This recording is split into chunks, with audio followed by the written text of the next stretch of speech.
పురం కోటాల్లో ఇసుకల్లో అక్కడ ఆడుకుంటూ పాడుకుంటూ తిరుగుతూ ఉండేవాడిని. అప్పుడు దగ్గర నుంచి దైవ సేవకులందరినీ కూడా గమనిస్తూ ఉండేవాడిని. నాయన గారు చాలా సిన్సియర్గా ఉంటారు. ఎవరన్నా అరిచారనుకోండి పక్కన పిల్లలు, ఆ తల్లిదండ్రులకి ఇంకా ఉన్నట్టే, అయిపోయినట్టే వాళ్ళ పని. అంత స్ట్రిక్ట్గా ఉండేవాళ్ళు దేవుని పరిచర్యలో, దేవుని కార్యముల విషయంలో. నిజంగా ఈరోజు ఇంతమంది ప్రజలను ఎదురుగా మందిరాన్ని, ఈ లైట్స్, వారి బిడ్డలు, వారి కుటుంబాన్ని దేవుడు ఆశీర్వదించిన విధానమును చూస్తే ఒంటరిగా వారు ప్రారంభించారు, 1000 మందిగా సంఘాన్ని ఆశీర్వదించాడు. గట్టిగా చప్పట్లు కొట్టి దేవుని మహిమపరుద్దాం.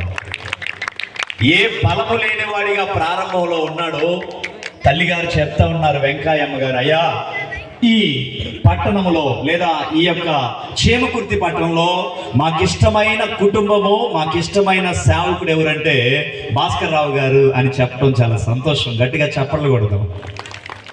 సంతోషం ఆయన, కూర్చొని. వందనాలు, థ్యాంక్ యూ.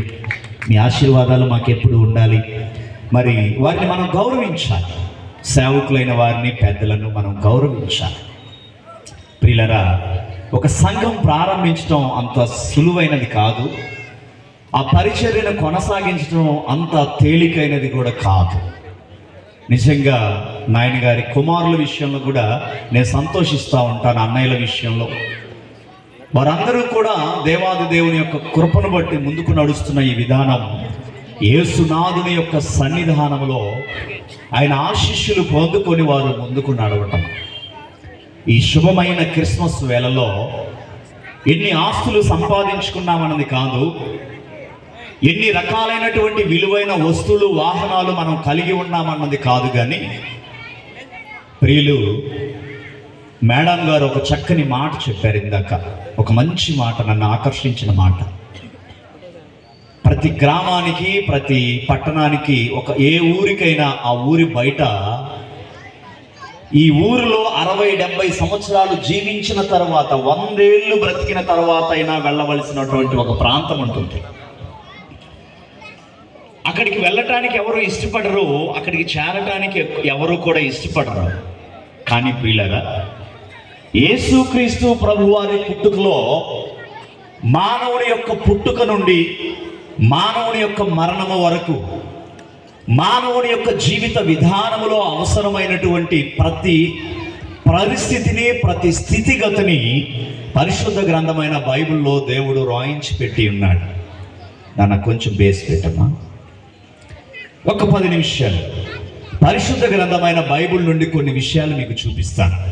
మీ అందరికీ మనం చేస్తున్నాను, ఇక్కడ యేసయ్యను నమ్మిన బిడ్డలు ఉన్నారు, ఆహ్వానించబడినటువంటి అన్యులు కూడా ఉన్నారు.